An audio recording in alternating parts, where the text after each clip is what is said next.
Hey everyone, thanks for joining us today. This is Gary again, and we're going to get started. We have a really exciting webinar for you today. It's a campaign masterclass. We're going to show you how to grow organic sales with sponsored products. So while we get started here, we are in Boston. It's a nice sunny day here, which makes a nice change from yesterday. But we'd love to hear where you're calling in from today. So definitely, use the question box. Let us know where you're calling in from. And then we also would want to know, we just came off of Prime Day, which ended, I guess, early this morning, technically. So we want to know how your Prime Day went. If you've had a chance to look at those numbers, let us know, where you're calling in from and how your Prime Day performance was. I know I did a little bit of shopping. Risa, I think you shopped a little bit as well. So we definitely helped someone's sales numbers. Perfect. So for our speakers today, I'm joined here by John and Risa. All three of us have been, in customer-facing roles here at the company. So between the three of us, we've spoken to thousands of sellers. So there are not a lot of questions that we haven't encountered between the three of us, but throughout the webinar, I encourage you to submit your most pressing questions, whether it's about campaign structure, whether it's about sponsored products, or just your Amazon business in general. We'll be happy to address those for you. We have Betsy and Andrew on the line. They'll be answering your questions live. And then we'll try to address some of them on air as well as we go through. So my name is Gary Iyengar. I'm the manager of product education. If you've been in our help center or you're new to our product, you would have seen my face floating around the articles and some of our onboarding content. So I apologize, you have to sit through me again, but I'll try to give you some valuable information to make up for it. Hey guys, it's John Thanis. I've been here for almost 5 years now. Really watched the company grow over the past 5 years. There's a good chance that you and I have either communicated via email, on the phone. I've spoken to pretty much every seller that is either a customer or a prospect of ours. So looking forward to presenting some of the information that we have today and potentially talking to you guys soon. Hi everyone, my name's Risa Sayers and I'm on the customer success team at Teikametrics. I've been here a little over 2 years, but this is actually my first webinar, so a little fresh face for you. I work with a lot of sellers discussing sponsored product strategies, how it affects organic sales, which we're going to get into more today. Perfect. Yeah, so it's John and Risa's debut on the webinar. So if you've been to some of our previous webinars, you might have heard from some other members of the team here.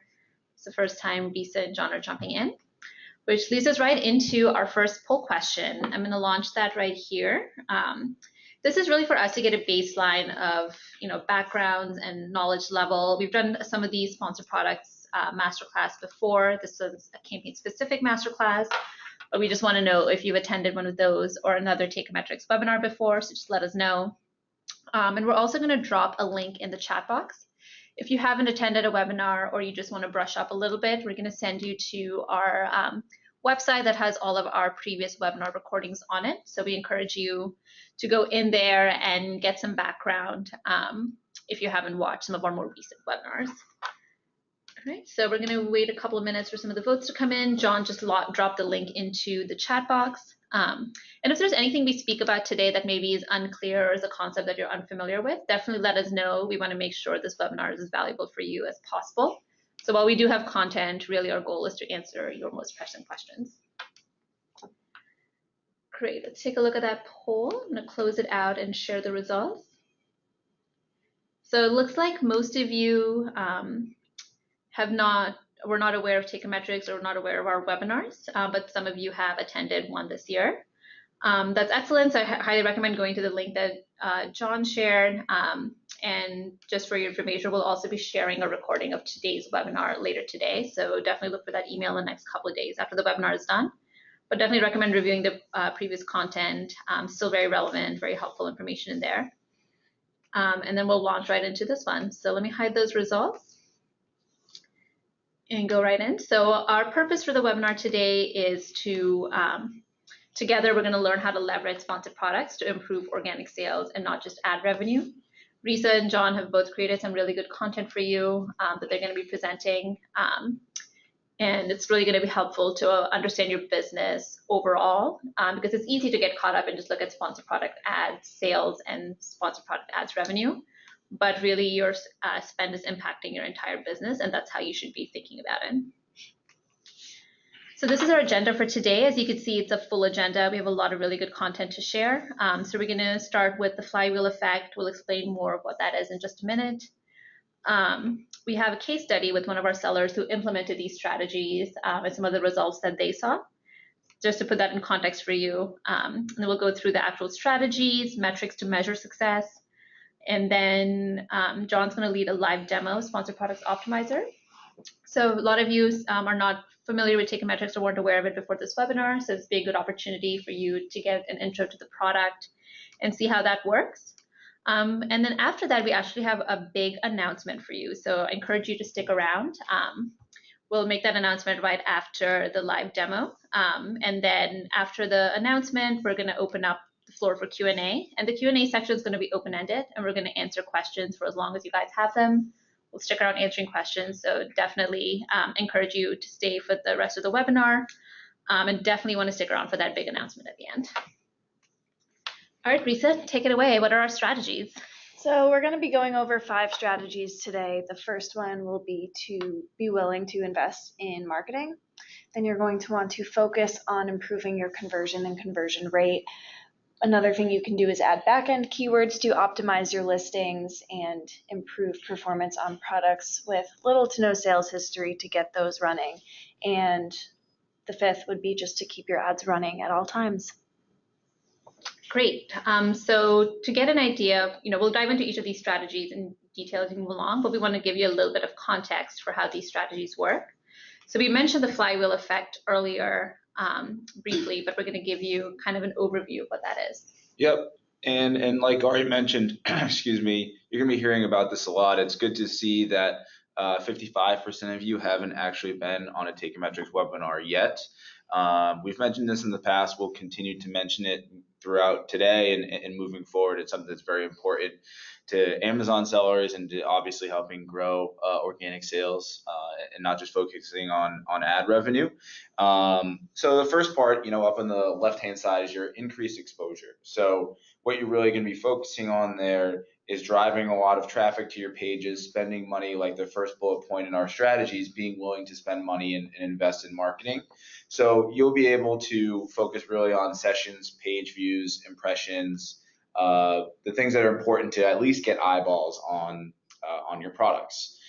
From there, you'll take it to the right where you'll see more sales. So once you start getting eyeballs and impressions, you're going to see an increase in orders, revenue, and conversion rate. So people who actually see your product, they may be interested, especially if you are serving an ad that is interesting to them based off of what they searched. So eventually people will start to order, you'll generate revenue through that product, through that advertising platform, and you'll start to really focus on metrics like your conversion rate, total conversions, etc.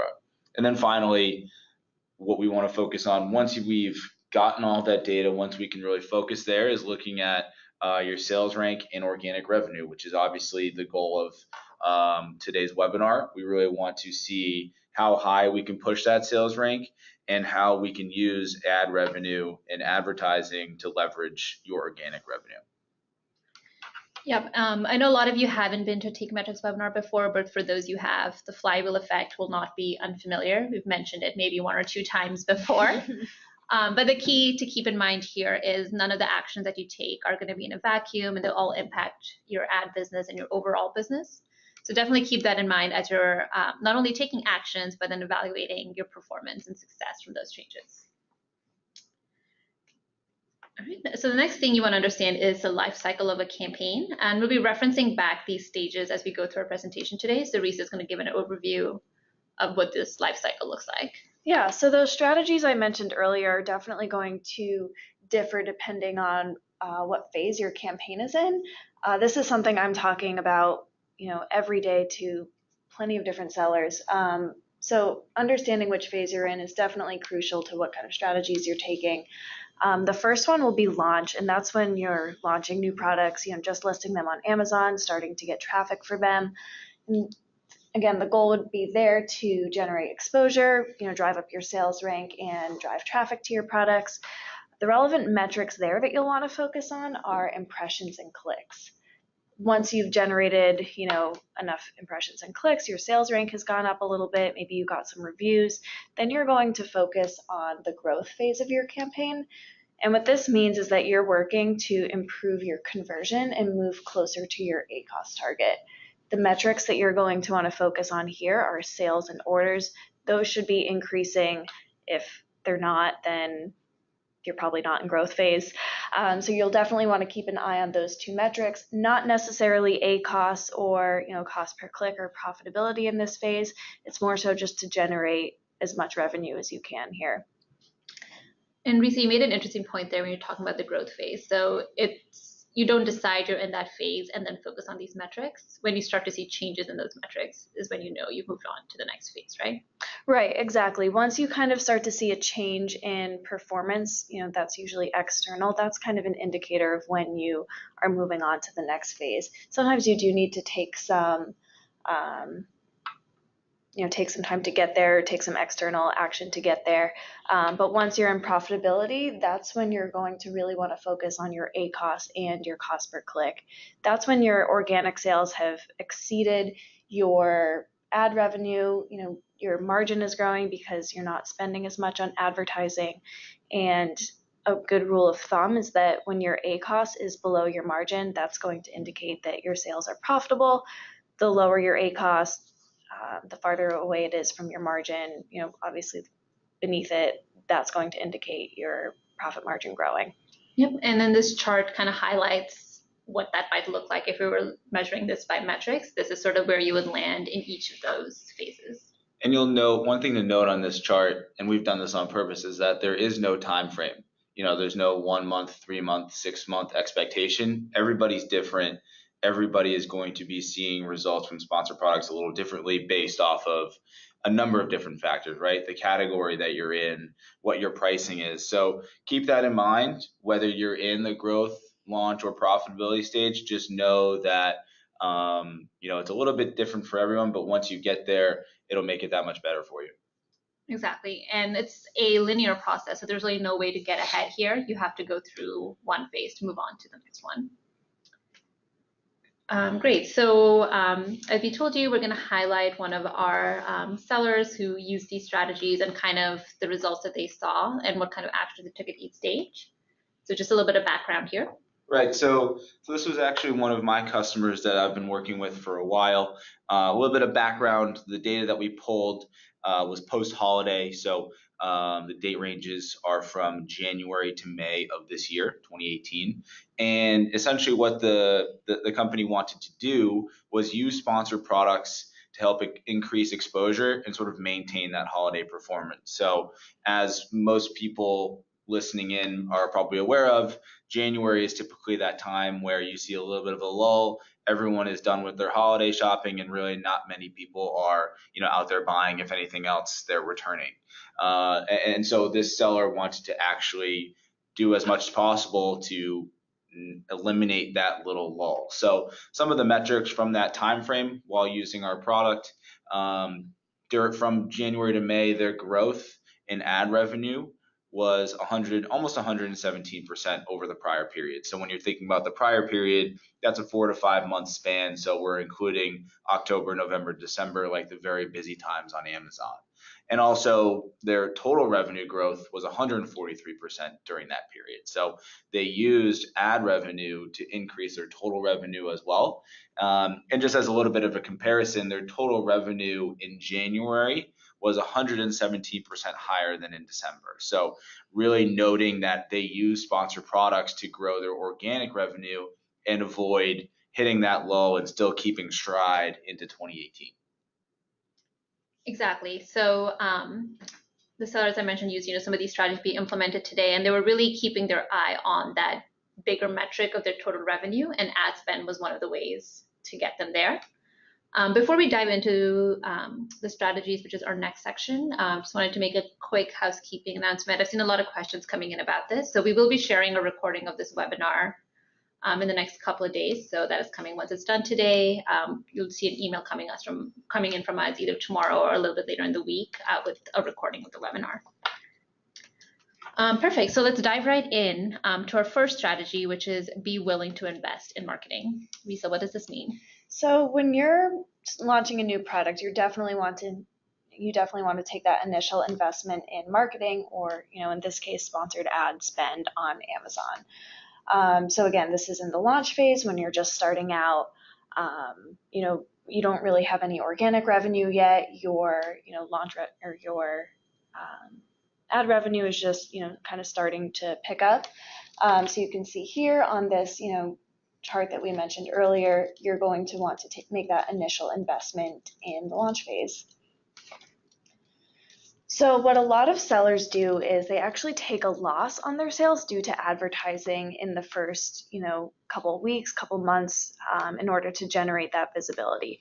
Again, this is a linear process and you can't really speed it up. So every business is different, but you're going to want to, focus on those impressions and clicks, and then kind of, just use, your own discretion as to, when you notice your ad revenue picking up, your organic revenue might start to pick up a little bit. But again, not only are you going to be picking up those impressions and clicks, you're also going to be generating data in the searches, or just the volume of clicks you're getting, and that will benefit you when you are in other phases of your campaign. Exactly. And Meg has a really good question going back to the case study, Lisa, about how that company achieved that, whether it was through advertising. So Meg, that company did use advertising to achieve that total revenue goal. So during this phase, the launch phase, they were willing to, almost overspend a little bit, where it wasn't necessarily a profitable sale that they were getting, but it allowed them to capture that market. And someone else mentioned, January can be a good time as a seller because a lot of people have gift cards that they're trying to redeem and coming onto Amazon to shop. So if you want to capture that traffic and not fall into a post-holiday lull, then you might need to invest a little bit in advertising to get you there and to get you kickstarted off the ground. Yeah, I think another good important thing to remember is that a company doesn't really get there just by advertising. Obviously, that is going to bring you more revenue, but one of the things that we're going to talk about later is use the data that you get from advertising to give you a leg up as well. Exactly. And Arch has a question about, spending money on ads where maybe there are other sellers on the listing, so maybe it's not a branded product. And you can still invest in advertising in that case because your ads are only going to place if you're in the buy box. So these strategies can apply to you whether you're a reseller or a brand. Your margins are, of course, going to be a little bit different in those instances, but the strategies can be applied regardless of what kind of seller you are or what kind of products you have.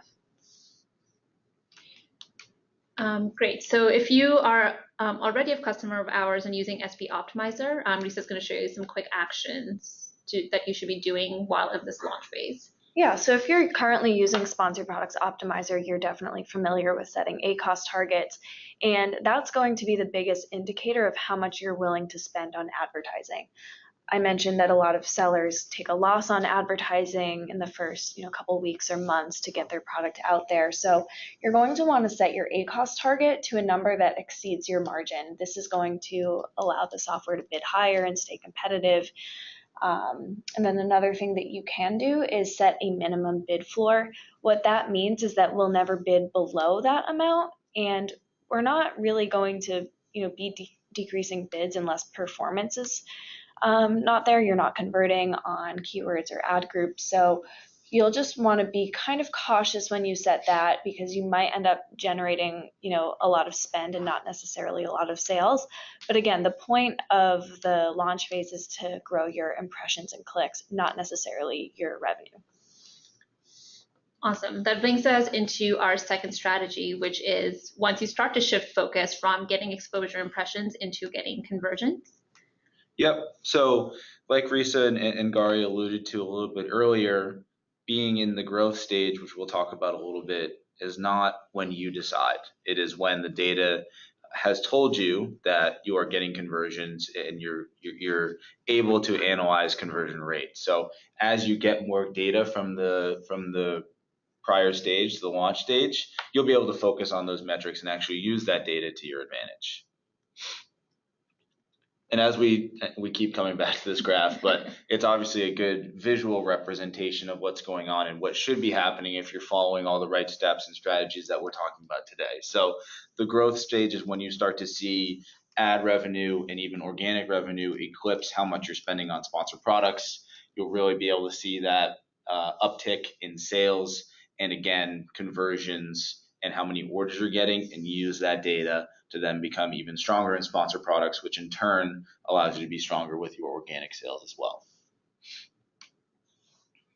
So as far as, when you're in that growth phase and when those campaigns are in that growth phase, I'll say it again, orders, ad revenue, and conversion is really what you want to focus on. Those are the metrics that are most important. You want to be able to see of how many people that are coming to your listing, how many people are actually converting.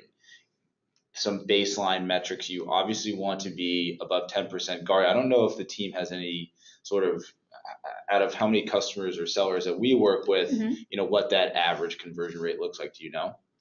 Average conversion rate is usually a little bit higher for ads than it is for organic sales. And I would say, around a 3 to 5% for organic is pretty common. And then for advertising, it's usually, once they've established it, so not in the launch phase, but as you move farther along, I would say around 10%. Right. Yeah, that makes sense. And obviously paid ads should be a little bit higher, which in turn will feed into better organic conversion rate as well. The other point is to use all that data, like I mentioned, from the launch phase to help improve those conversions. So we're looking at automatic campaigns to move high converting keywords and search terms over to manual campaigns based off of, again, conversion or a combination of conversion, how much you're spending, what the ACoS on that term is, and then adding negative keywords as well. So when you see keywords or search terms that are coming through that don't make much sense to your page, to what you're selling, you can go ahead and negate those. And that in turn will help improve conversion, because people who are searching for those terms obviously or most likely aren't looking for your product in the first place, so they're not going to buy. And sometimes by negating some search terms, you can actually improve performance on keywords as well. And if the search terms are relevant and they're still not converting, then that's something you want to kind of take back to your listing and figure out, why is this relevant search term, causing, a seller not to purchase? Maybe it's your price, is it reviews, number of different things. Mm-hmm. And if you're within SV Optimizer, John, what kind of actions are you taking? Yep. So I'll actually be going through a live demo a little bit later, but just as an overview, when we're looking at that data from the launch phase, we want to use keyword actions and look at the search terms that we can move from automatic to manual. So you'll see that we focus on conversions. Conversions meaning that more than 2 is typically where you want to start at. It means that people have searched for that term multiple times, seen your ad, and bought the product.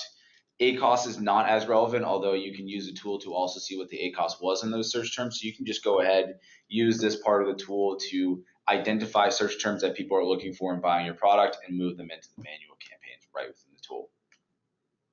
And then also, like I noted, to increase conversion rates on your campaigns, you also want to negate certain keywords or certain search terms coming from automatic. So when you look here on the screen, you'll be able to see all the search terms that have spent a minimum of $5 on sponsored product spend and have yielded 0 results in the last 30 days. So if we use the example waterproof kid raincoat, you go over and look at, okay, we have 12 clicks and our spend is $12. So technically we're spending $1 per click on that term. So that may be one that we want to negate because the cost per click is pretty high. But in another instance where we're looking at either suede boots or yellow children's rain jacket, the cost per click is much lower. We have a more amount of clicks and we're not spending as much per click. So we may be okay, depending on how much you're willing to spend, to leave those there and at least potentially drive organic traffic through the listing. Perfect, which brings us into our next strategy, which is around optimizing your listings. Yeah, so this is going to happen when you are in your profitability phase. So you've already generated a lot of data from your automatic and manual campaigns. So what you can do then is take the data you've gathered from sponsored products and add them to the back end of your listings to improve your organic visibility. So when you're in profitability phase, again, the metrics that you're focusing on are your cost per click, your conversion rate, and your ACoS. So ideally, your cost per click is decreasing, your conversion rate is increasing, and your ACoS is also decreasing. What you can do is actually kind of look at your top performing keywords in your manual campaigns and add them as back-end keywords to improve that organic visibility. So this is done in Seller Central. You can add in certain amount of back-end keywords. They don't cost you anything, but you do want to make sure that they are your top performing. You don't want to add anything in there that really isn't relevant. But you can also use a lot of the data that you've gathered on your listing, whether it's product reviews or feedback, to improve that conversion rate as well. So this is a page in our Sponsored Products Optimizer, and this is what I'm referring to when I say top contributing keywords. They're not necessarily your most profitable, but they're going to be ranked by your net ad revenue, so sales minus spend. And these are, again, the keywords that have driven the most net ad revenue for you. You're going to want to keep in mind the campaign and ad group that a particular keyword is performing in.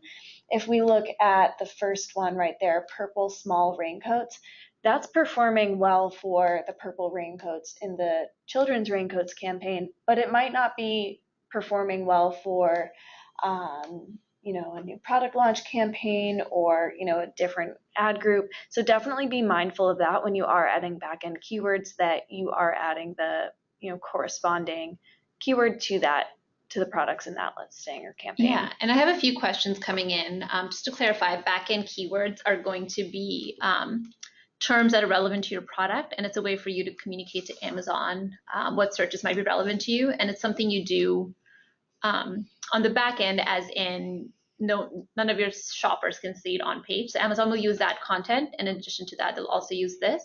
And you can make these changes in Seller Central. I believe it's under the inventory tab, and there's an option to edit your product pages there.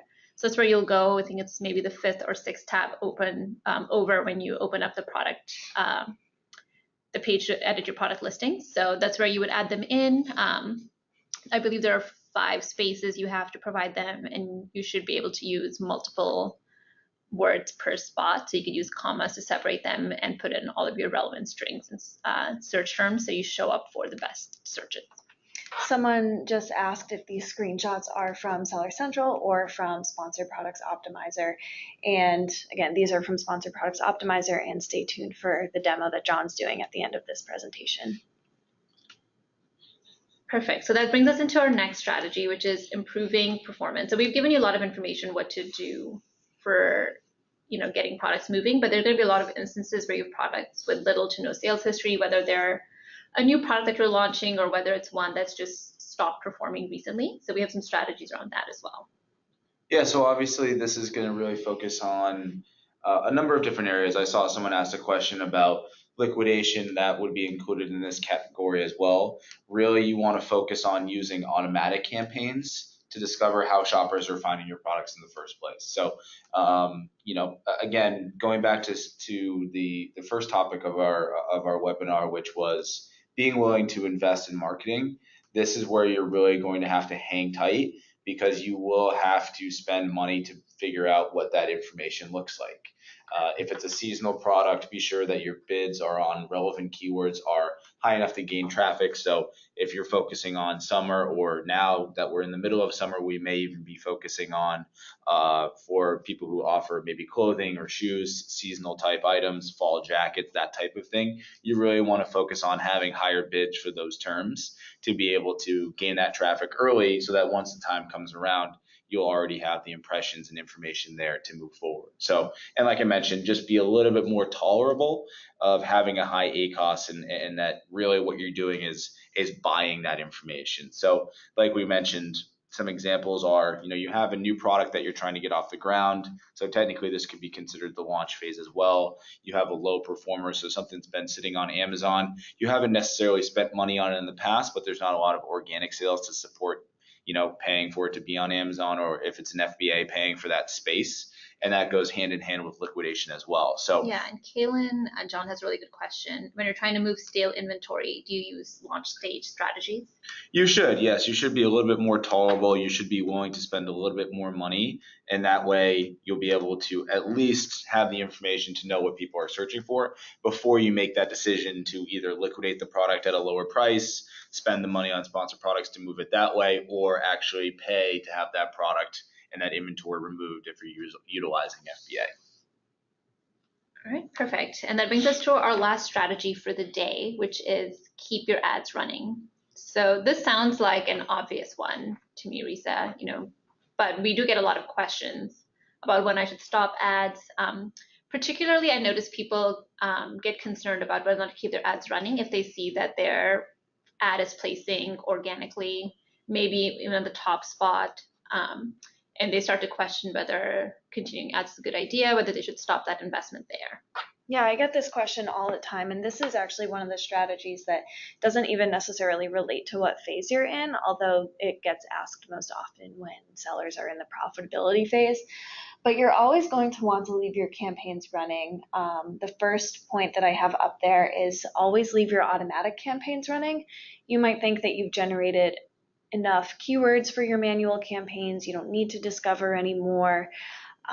Whatever it may be, the ACoS is too high or whatever it may be, there are definitely measures to take to control your spend on automatic campaigns, but you'll want to leave them running because this is going to be the only way that you'll show up on competitor listings.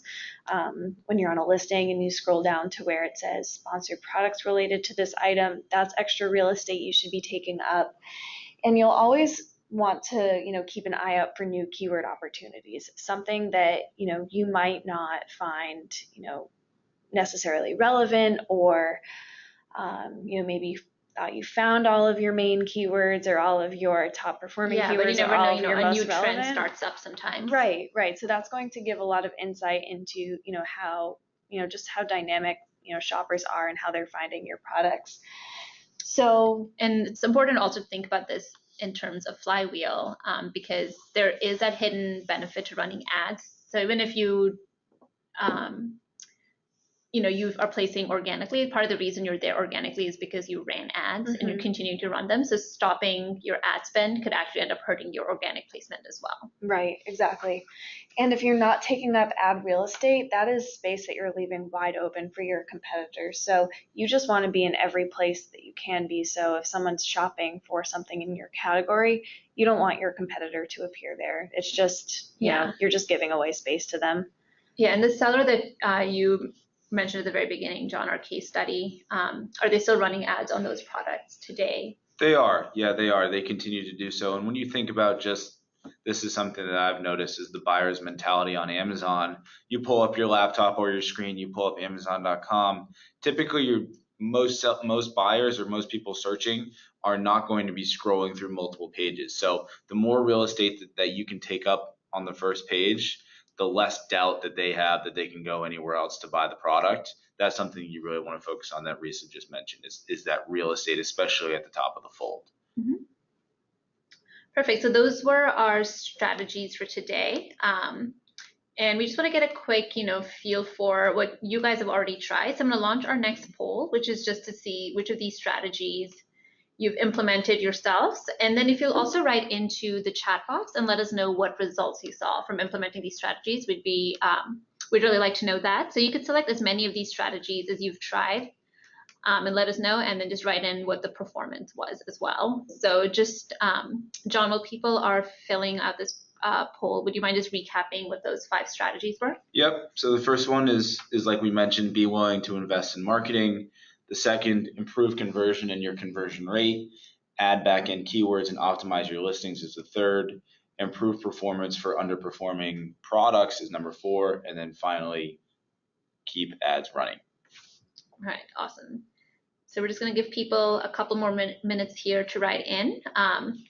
And while the responses are coming in, I think an important distinction to make, especially around that third strategy around back-end keywords to optimize listings, is that's not something you're going to do just once, right? It's something you try to create the best listing possible to start with, and then you have to keep going back and making changes to it as you see shoppers' habits change, as you start to see changes in performance and as you start to get in more data as well.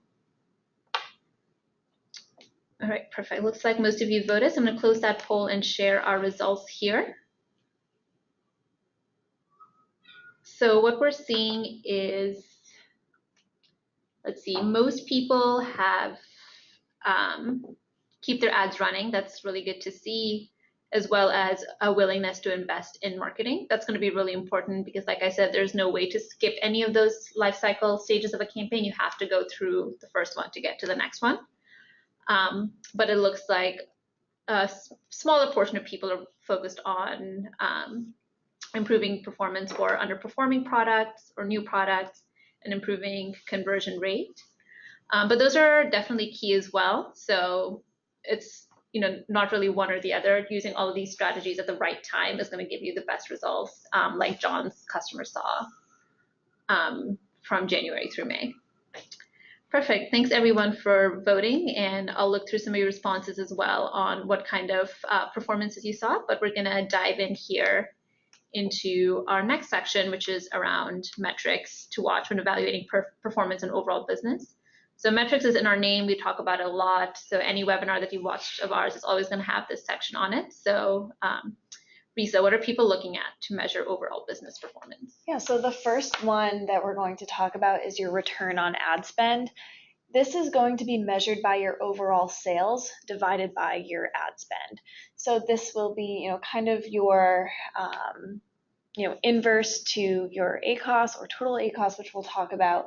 But it's going to give you, just a better idea of what kind of, return you're generating on your advertising efforts. So this is going to be impacted by, your average order value and competition. And what I mean by that is, if you want to see some changes in this metric, you can try manipulating your price. Also keep in mind the competition in that category you're selling in. If it's a really, saturated category with less expensive products, it's going to be a little bit trickier to improve this metric. But again, the averages, differ throughout the categories on Amazon. And if you are selling something seasonal, or if you have just something that's more popular around the holidays, you're going to see this increase and as well as your ACoS decrease, because again, there's that inverse between the relationship of these two metrics. And what we usually see across e-commerce in general is a 4-to-1 ratio. And this isn't necessarily Amazon, but just across e-commerce in general, which is an interesting trend to talk about. Yeah, so that would be, $10 in ad spend would get you around $40 in your overall sales. Right. And then the other metric, so ROAS, as Risa mentioned, is sort of a dollar amount. So it's for every dollar that you spend, how much do you make back in overall sales? But there's also a metric that some of you are probably more familiar with, which is ACoS. Right, so we all know what ACoS is, advertising cost of sale. One of the things that we don't always talk about is total ACoS, and this is going to be your ad spend over your total sales, so organic sales plus ad sales. And this is going to, help you measure how profitable your sales are. We talked about how when your ACoS is below your margin, then your ad sales are profitable, but this will tell you if your overall the profitability of your overall business. So as your organic revenue grows, this metric should be steadily decreasing.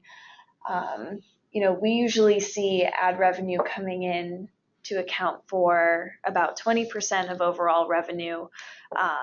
Yeah, so that's not a 20% ACoS. That's right. If you make $100,000 a month in total revenue, you'll probably see about $20,000 in ad revenue. Right. So these metrics are important to consider when you're talking about the flywheel effect. If you want to know if the flywheel effect is, working for your business, if you want to know if your business is, kind of, in the heat of the flywheel effect, you'll want to look at these metrics. Exactly. And then, we've gone through a few charts today. So this is the last one for you, kind of matching up those metrics. Yeah, so this is going to, kind of mirror that case study that we talked about. Obviously we want to see total revenue increasing. Ad revenue is going to decrease over time as your Or become a smaller portion. Or become right? a smaller portion. Yeah, the dollar amounts might stay the same. They might stabilize, but it's going to become a smaller portion of your overall revenue. Right. And ad spend, that might even go down as well as your organic placement improves. People might just decide not to click on the sponsored ad if your organic placement is right below it. Yep, and you can see on this chart, there are going to be moments where ad spend surpasses ad revenue, and that's not uncommon as you shift from one phase to the next. And I just want to clarify again on the previous slide, actually, because I see a couple of questions coming in about it. This doesn't refer to a 20% ACOS. That's going to be 20% portion. So if you're $100,000 in total revenue, you might see 20,000 of that come from advertising revenue. So once again, it's not a 20% ACOS. There is no standard bearer for ACOS necessarily. So 20% might be healthy for one person, might not be for the other. So it's important to make that distinction. Great, so I kind of gave you a sneak peek of this by going the wrong direction on the slides earlier. So we're going to have a live demo of SB Optimizer led by John here. I promise you, a big announcement at the end. So this is not the big announcement, but this is going to be really helpful for you to see how the product works. But right after that will be our big announcement. So while John gets set up here, I'm going to launch our last poll question for the day just to get an idea for how all of you are currently managing sponsored products. So definitely send those answers in. A lot of people, most commonly that I see is just managing it directly in Seller Central. A lot of you are entrepreneurs who do every aspect of your business. So, that can get challenging to do in Seller Central while you're also trying to focus on other areas of your business and grow those as well. So just going to give a couple minutes for the responses to come in. Perfect. Looks like most of you, I think a couple of people are still responding, so I'll give it a couple of minutes there. And I see some other really good questions in the chat box as well. Those, Betsy and Andrew are answering those as we go. I'm going to answer some of those live as well towards the end in our Q&A section because there's a lot of good information in there that I think the whole crowd could benefit from. So if I haven't addressed your question already, just know that I've been looking at all of them and I'll answer them, and Risa, John, and I will answer them together towards the end. So I'm going to close that poll and share the results. It looks like most of you are managing it directly in Seller Central, either you yourself or you have a team that does this. And then the next most common answer is software. So we definitely want to show you how SB Optimizer works. Risa and John shared some screenshots from it earlier. And we'd also like to invite you to sign up for a free trial. So we're going to drop that link in the chat box. Get signed up. So I recommend signing up, while John is going through his demo. And then if you sign up during the webinar today, someone from our team will reach out to you in the next 24 hours to make sure you're set up correctly and give you your next set of actions. So if you want to talk to our team here, we have a lot of good experts. Sign up for that free trial and we'll get right in touch with you. So while all of you are navigating to that link, I'm going to try and do this as smoothly as possible and set up our demo here. All right, John, take it away. Okay, so like Gary mentioned, this is just going to be brief. It's just an overview, of our tool. Really just want to show you,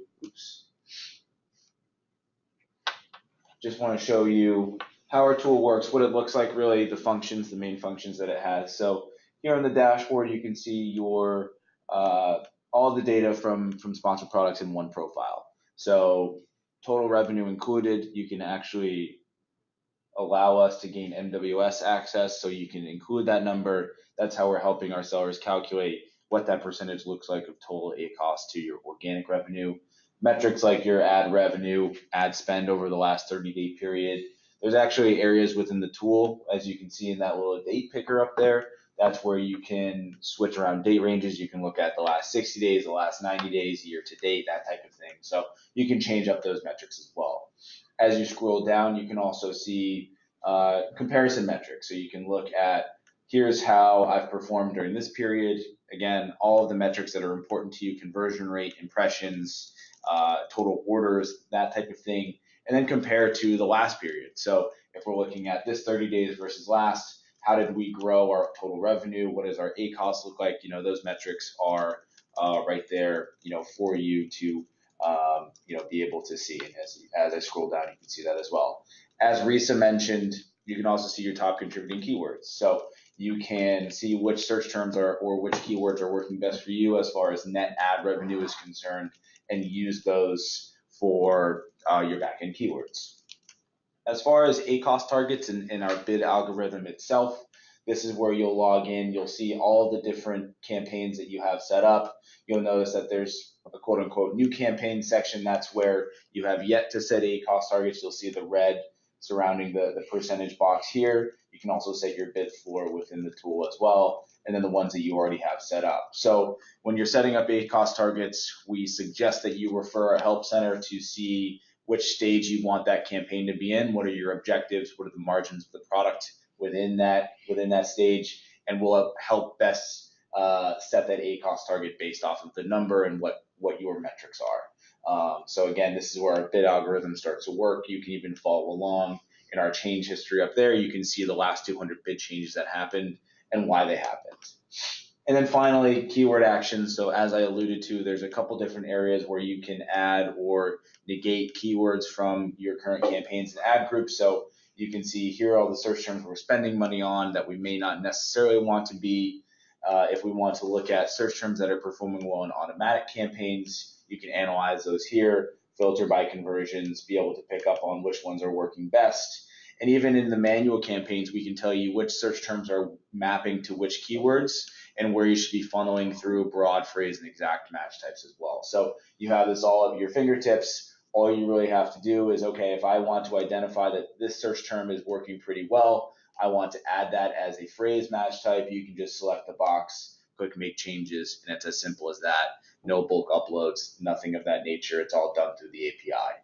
And then once again, I want to allude to the change history. You can actually see what's happening. So you can see that our tool is making bid changes on a daily basis, and we'll even give you an explanation why. For instance, there were the ACoS increased by 8.7%. So therefore we decreased your bid because it's going up a little bit too much. There's too much spend going towards that bid as far as what the data is telling us.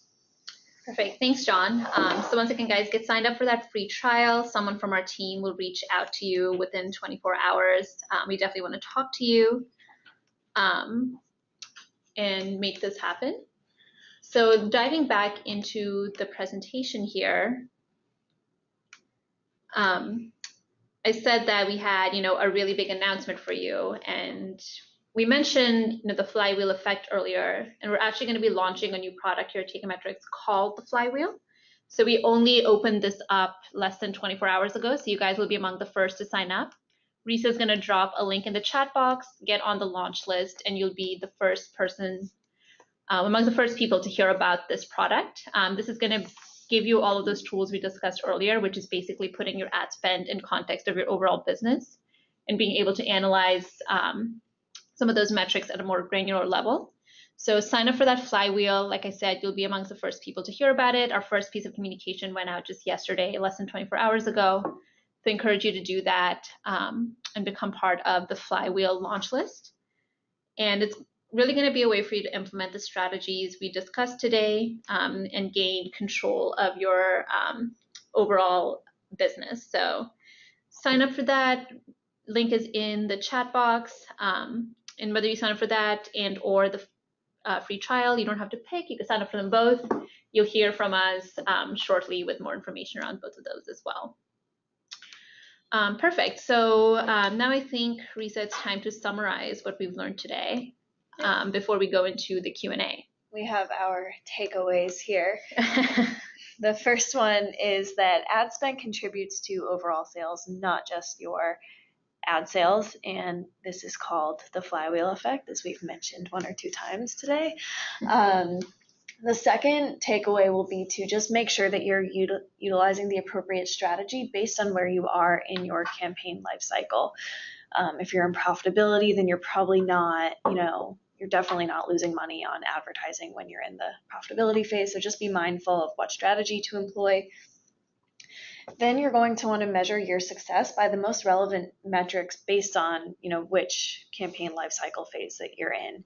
If you are in, launch or growth, you're not necessarily going to be, looking at your ACOS every day waiting for that to go down. That should actually be increasing, if anything. Mm-hmm. What you'll also want to do is keep in mind those metrics, ROAS and ACOS, or total ACOS rather, when evaluating your campaign performance, not just your campaign performance, but your overall, Amazon business's performance as well. Think of sponsored products as a marketing investment towards a long-term goal of organic success rather than just a way to launch new products or, get some clicks and reviews. This is going to be something that, you want to keep running, use time after time, peak season after peak season to, really grow that organic traffic. Perfect. Thanks, Risa. So this brings us into our Q&A. And like I said, this is going to be open-ended. We'll stick around for long as you have questions. I see a few questions coming in that are our sellers asking about the difference between Flywheel and SP Optimizer.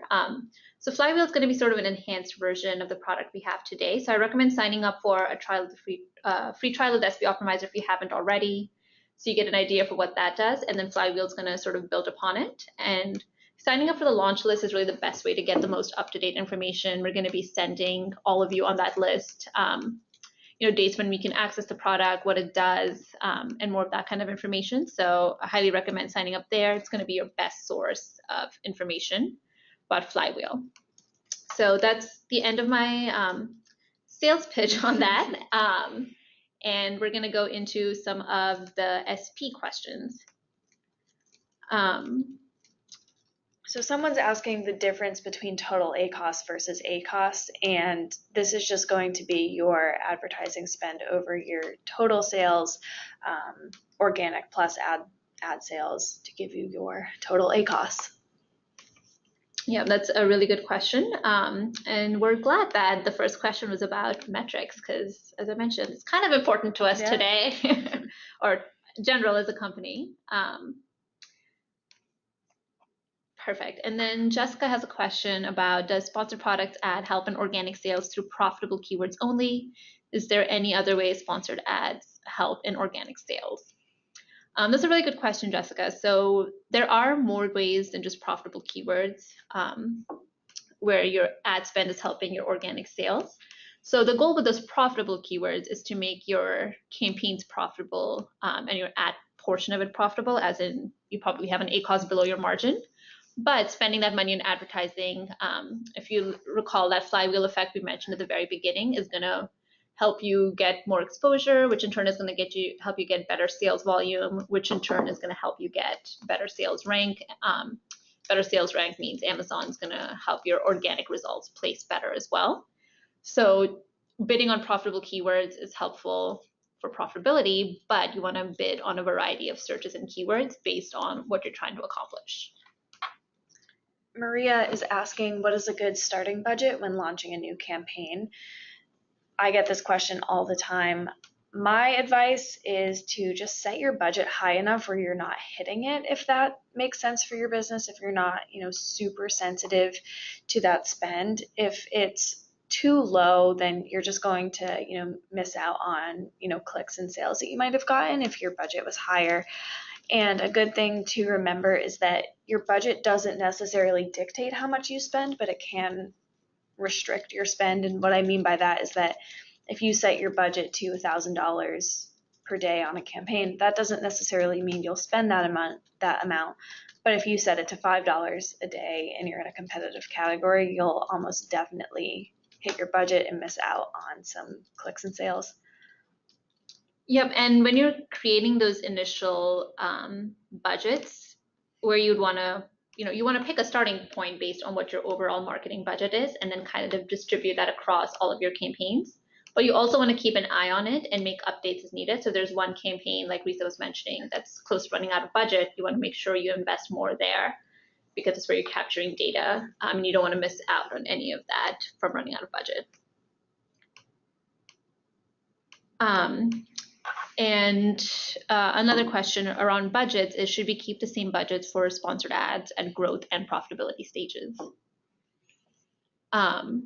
I would say probably during growth, you're going to have more ad spend than you would during profitability. Yeah. So I would say you can leave the budgets as is, but the actual spend you're going to see happen is going to be greater during growth than profitability.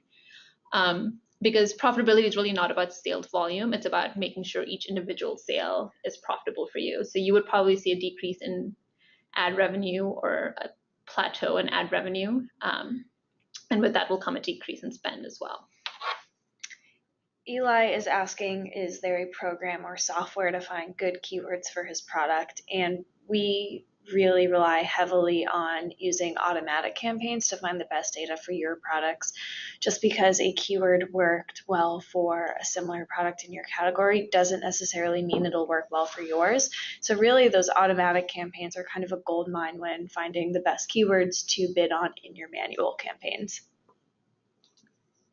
Exactly. And then I saw a question earlier on about why we give the option for a bid floor, but not for a bid ceiling. And I forget who asked that, I apologize. But that's a really good question. And that's referring back to, if you're in SP Optimizer, which I think a lot of you are existing sellers. So well, thank you for joining. And the reason we have bid floor, not bid ceiling, is really you want to bid as high as possible to capture particular search. And just because you have a bid of $5 doesn't mean that's what you're going to end up paying. Your CPC, your cost per click, is probably going to be a lot lower. And generally, I see people pay about 60% of what they're willing to bid. So you might just end up with a cost per click of around $3 rather than the full $5. But you want to be able to bid that much because then you're more likely to win that auction and get your ad placed, and your actual amount you pay for that click will end up being lower. Right, and we'll only set a bid that high if it makes sense for your target ACoS. So if you have, if your ACoS target is, let's just say 10%, depending on how much your product sells for, we're probably not going to raise your bid, $5 because that just obviously isn't in line with the 10% ACoS target for most products that I see people selling on Amazon. Yeah. Exactly. And then the bid floor, use that cautiously because it will increase your spend. But if you're in the launch phase and you're willing to spend during that phase, that's when you would implement that as a strategy. Steve wants to know if there is a percentage you see as acceptable regarding wasted ad spend when you're in growth or profit stages. And I see, sellers tolerate a higher amount of wasted ad spend when you're in the launch and growth phase. You're not necessarily worried about any or all of your sales being profitable. You're really just trying to get visibility. So definitely when you're in the profitability stage, your wasted ad spend should be significantly lower than it was in the launch or growth. As far as a percentage, it really differs for every seller and how much volume you're putting towards advertising. Exactly. And if you're in the profitability stage, I would say you should naturally see a decrease in that wasted ad spend because you're going to be bidding more conservatively, and you're really only going to be bidding up on those keywords that are getting you conversions or sales. I also saw a couple of questions earlier on about improving conversion. It seems to be a pain point for a few of our sellers on the webinar today. So with conversion, it can be tricky, but the biggest factor to converting for whether it's through organic search or through paid search is going to be your product listing page. So you've driven traffic there either through advertising or through your organic results, and now it's up to your product page to convince the seller to buy. So that's something to keep in mind if you see a lot of clicks and not a lot of sales, and you want to start focusing on your product listing page and make updates there. And you also want to be cautious about adding any irrelevant keywords to your campaigns. So this is another common question that sellers have is just increasing the number of keywords in their manual campaign. And it's not really about numbers, it's about making sure you have the right keywords in there. So adding more keywords could potentially lead to more irrelevant searches where sellers land on your page but aren't looking for your product or don't end up buying your product. So keep those two things in mind when you're trying to improve your conversion rates for certain products. Maria has a quick clarification question. She was wondering, we mentioned that sponsored ads only run when you have the buy box, so she just wants some clarification. And yes, that's true, Maria. If you do not have the buy box, your ads will not be served. So correct. If you go into Campaign Manager, you'll see a status that says ineligible next to it. Right, and that works with resold items as well. So if you're reselling items, you're not the only person on the listing. You will only drive ads when you have the buy box. So even if you're running ads on resold items, they're not going to be served for you, and then someone else can get the sale from that buy box. Is only when you are in the buy box. Jake has a question about how, staying in those launch and growth phases for too long. If you're waiting for those metrics to change and then they never change, you could sit in those first and second stages forever when it's really a bad item or a listing. That's a really good question, Jake. So the way, as far as, timelines for those stages, you're going to spend the shortest amount of time in the launch phase. Next, you're going to be in growth for longer than you're in launch. And then generally speaking, profitability is where you'll spend most of your time. And you definitely don't want to be in launch phase indefinitely because it's not sustainable for your business, because you're not going to be able to maintain that marketing investment forever. But one way to determine if it's a listing issue or if it's an advertising issue is to look at that conversion rate. So if you are able to draw a lot of impressions and clicks, which you're trying to do in your launch phase, but they just don't ever convert into sales, leading you into that growth phase, then you know it's maybe something to do with the product or maybe something to do with the product listing, and that's what you need to be working on. And you could also let those reviews and ratings guide you. Shoppers are going to be pretty honest with you if they don't like a product or there's something about it that's not matching up to what they thought they were purchasing. So pay attention to your shopper, make those changes to your product, use that feedback loop to cycle in, ratings and reviews into your product development. And that's another change you can make as you're also running ads.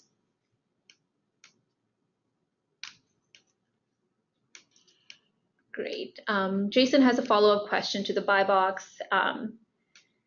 If I flip in and out of the buy box, will the ads turn on and off automatically?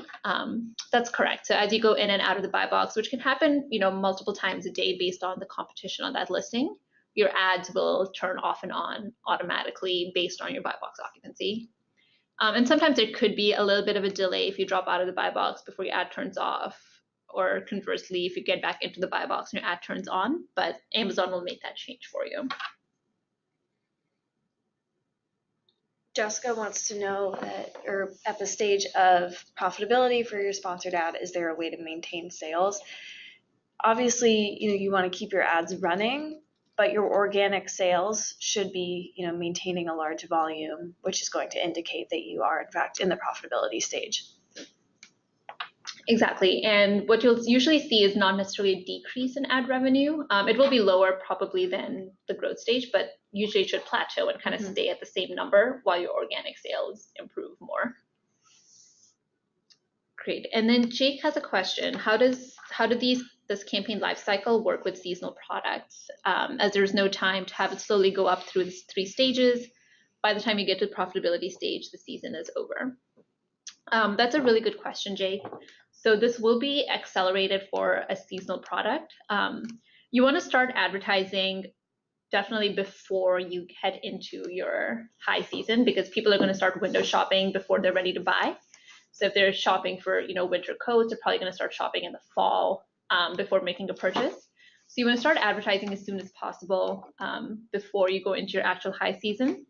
And it might be, a matter of weeks, really, if the data comes in fast enough that you go from launch to growth to profitability. So keep that in mind. So you'll have to make those changes quicker and just keep a closer eye, because your spend is probably going to start to go up pretty quickly once people start searching for your products and you start racking up those clicks going into your season. All right.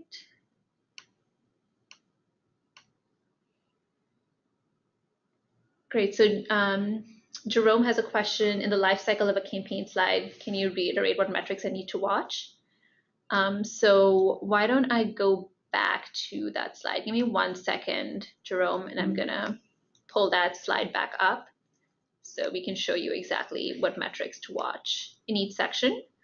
And then if you want a refresher, we actually have articles about this in the SP Help Center. So if you look for campaign stages or objectives, you'll see these listed in there as well.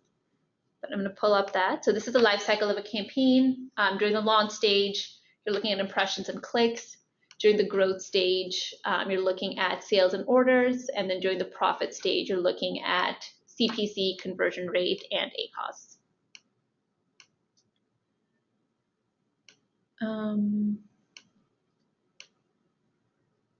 Perfect.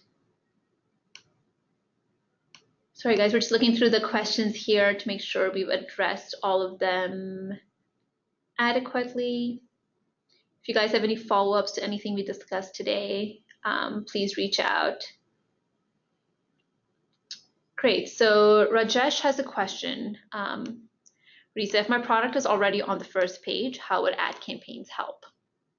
If your product is already on the first page, ad campaigns are going to, first of all, help by being on competitor listings in that section that says sponsored products relating to this item. Mm-hmm.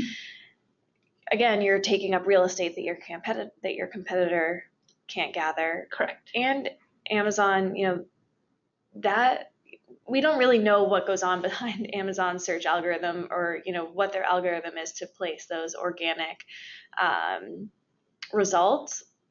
But if you're spending money on ads, or if you're willing to spend money on ads, we have some sort of hunch that Amazon's, going to favor it because they're more likely to convert, mm-hmm. And they do have a lot of sales history, whether it's organic or through advertising. Yeah, so you might be on the first page, but that doesn't stop your competitor from buying ad space and showing up even before your first page, top of the page placement. So if you are already placing organically, advertising will help you. Basically, it's a defensive move to keep your competitor from taking that spot away from you. Right.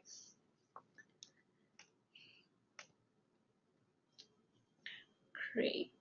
I think those are most of our questions for today. Do you see anything else in there, Risa? The only one that I see that I can provide a quick answer to is Corrine is asking about how to find your search terms that are generating sales in your automatic ads. Obviously we show them using Sponsored Products Optimizer, but the best way to find those in Seller Central is by downloading the search term report, and you can do this in the advertising report section.